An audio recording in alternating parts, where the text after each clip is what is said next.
बोले लंबोदर महाराज की जय।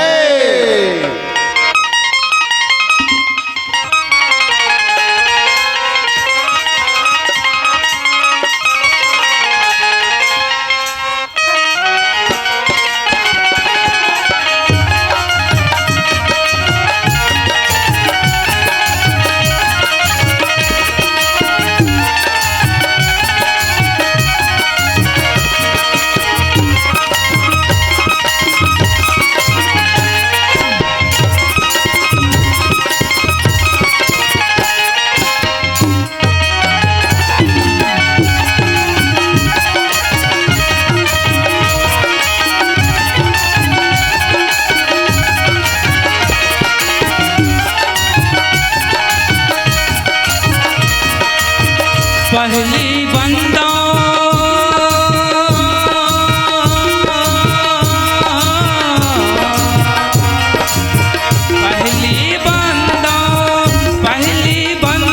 मैं गणपति आखि मोला तार ले उबार ले उबार ले उबिगा।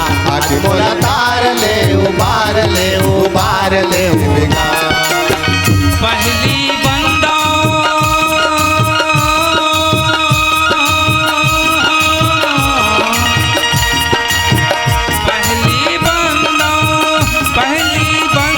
मैं गणपति देवाला। आखि मोला तार ले उबार ले उबार ले उबिगा। आखि मोला तार ले उबार ले उबार ले उबिगा। आके मोला तार ले उबार ले बेनाया। आखि मोला तार ले उबार ले उबार ले उबिगा।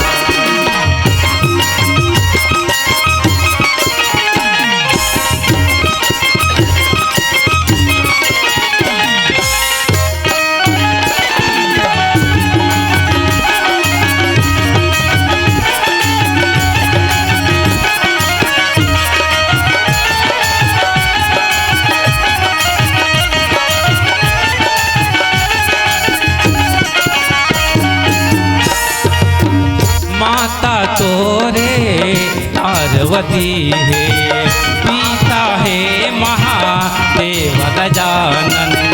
माता रे पार्वती है, पिता है महादेव गजानन। रिद्धि सिद्धि चंवर डोलावे, संत करयनित देव गजानन। रिद्धि सिद्धि तोरे चंवर डोलावे, संत करे निजा देव गजानन। पापिल मारे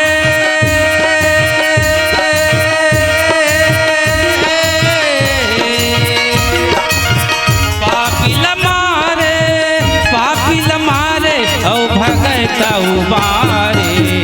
आज मोला तार ले उबार ले उबार ले उबिगा।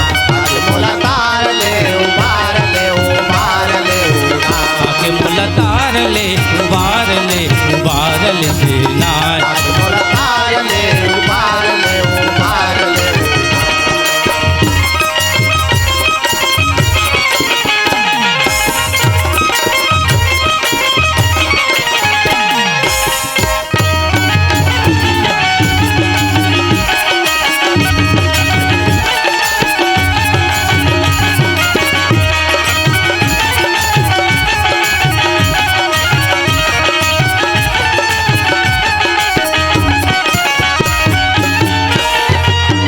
कौशल्या की नारी प्रिया हो रामा, सबया चरण पूजी कहो रामा।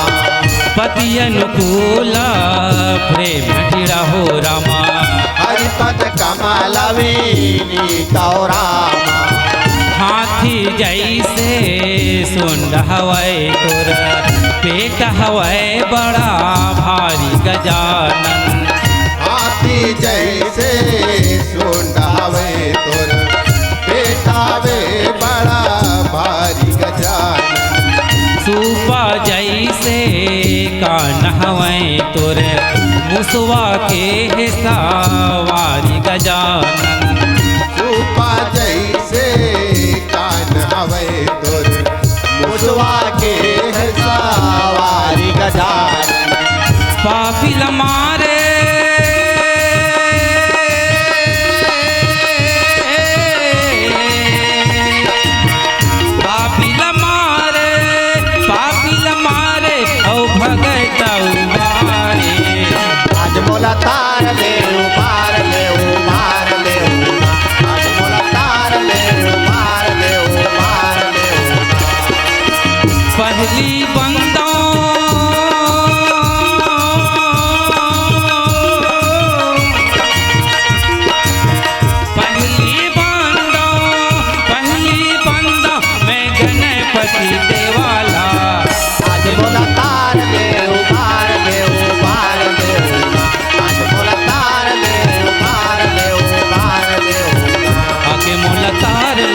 उबार ले बेना आके मोला तार ले उबार ले बेना आके मोला तार ले उबार ले बेना आके मोला तार ले उबार ले बेना आके मोला तार ले उबार ले बेना।